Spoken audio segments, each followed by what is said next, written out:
This morning, the British ambassador in Berlin handed the German government a final note, stating that unless we heard from them by 11 o'clock, that they were prepared at once to withdraw their troops from Poland, a state of war would exist between us.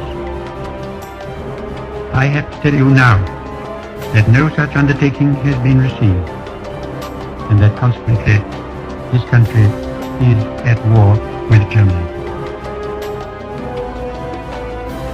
Herr Roosevelt verlangt endlich die Bereitwilligkeit, in die Zusicherung zu geben, dass die deutschen Streitkräfte das Staatsgebiet folgender unabhängiger Nationen nicht angreifen, und er nennt Finnland, Lettland, Litauen, Estland, Norwegen, Schweden, Dänemark, Niederlande, Belgien, Großbritannien, Irland, Frankreich, Portugal, Spanien, die Schweiz, Liechtenstein, Luxemburg, Polen, Ungarn, Rumänien, Jugoslawien, Russland, Bulgarien, Türkei, Iran, Arabien, Syrien, Palästina,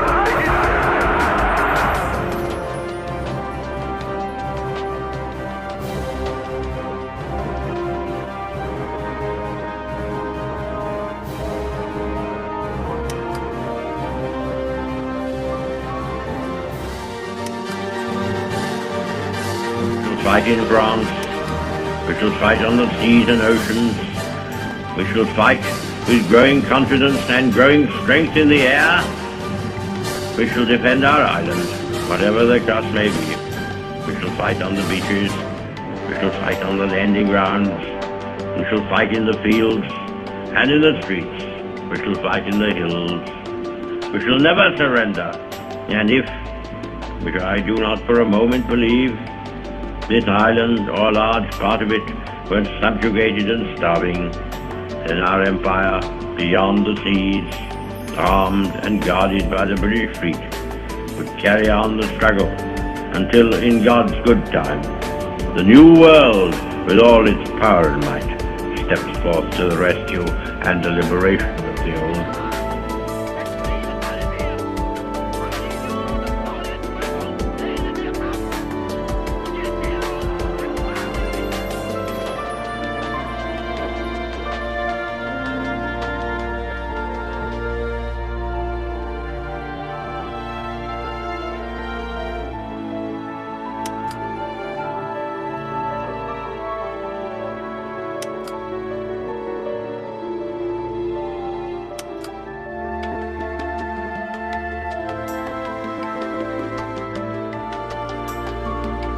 Never in the field of human conflict was so much owed by so many to so few. All our hearts go out to the fighter pilots, whose brilliant actions we see with our own eyes day after day. I hope, indeed I pray, that we shall not be found unworthy of our victory, if after toil and tribulation it is granted to us. For the rest, we have to gain the victory. That is our task.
Yesterday, December 7th, 1941, a date which will live in infamy. the United States of America was suddenly and deliberately attacked by naval and air forces of the Empire of Japan.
soldiers, sailors, and airmen of the Allied Expeditionary Force. You are about to embark upon the great crusade toward which we have striven these many months. The eyes of the world are upon you. the hopes and prayers of liberty-loving people everywhere march with you. In company with our brave allies and brothers in arms on other fronts, you will bring about the destruction of the German war machine, the elimination of Nazi tyranny over the oppressed peoples of Europe, and security for ourselves in a free world.